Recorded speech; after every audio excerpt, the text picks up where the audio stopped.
Hi everyone, Stacy Whiter here on behalf of Campus Mortgage with a three-part video series on VA loans, how to analyze non-military income.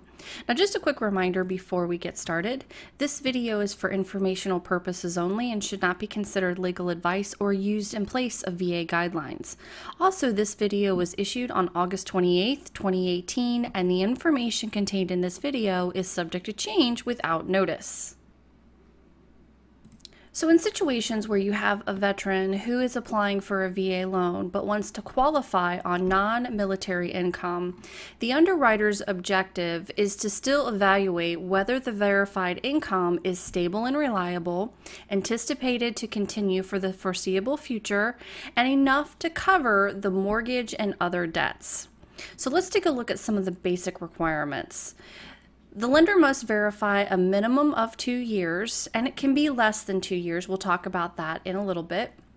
You must have a recent pay stub, and the pay stub must be no more than 120 days old or 180 days old for new construction. Also, the pay stub must be original or lender certified as a true copy of the original.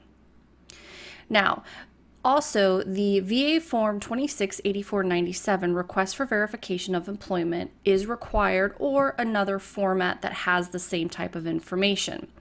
If the employer does not indicate on the VOE form that there is a probability of continued employment, surprisingly, the lender does not need to request anything additional, so that's okay in that situation.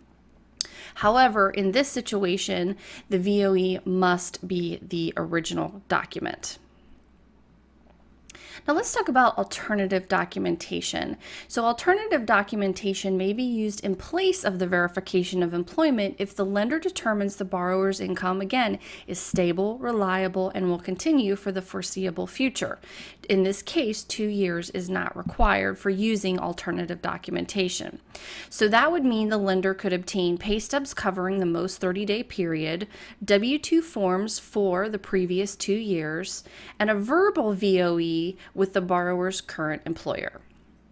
Now, the pay stubs and the W-2 forms may be copies, of course, but they still need to be certified as true and original by the lender.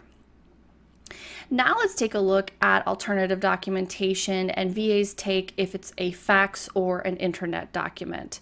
So again, it still may be submitted in place of a VOE if the lender is determining it's stable, reliable, and will continue for the foreseeable future.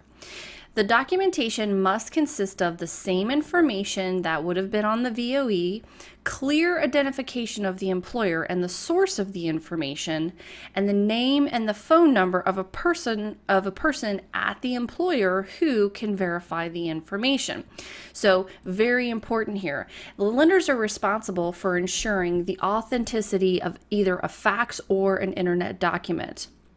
So for a fax document, the lender would need to review the banner information, so that's the information typically at the very top of the document, and review it for that it contains the employer's name, the timestamp, and the date. So same thing for internet documents. Review the information contained in any headers and footers and the banner portion of any downloaded web pages. So these pages have to contain the URL, which is the Uniform Resource Locator, and the date and time printed. Also, make sure whenever you're looking at fax documents or internet documents that they're reviewed for errors and incorrect area codes, unreadable names or income or anything like that. So in those cases, you can certainly still use the fax and internet documents as alternative documentation, but just make sure you are following these requirements. All right, that concludes part 1 of this 3-part series. Make sure you check out part 2 and 3. Thanks so much for watching. For more tips and videos, please visit campusmortgage.org to look for their weekly mortgage video tips designed for all mortgage professionals, including underwriters, loan officers, processors, closers, and post-closers. Have a great day.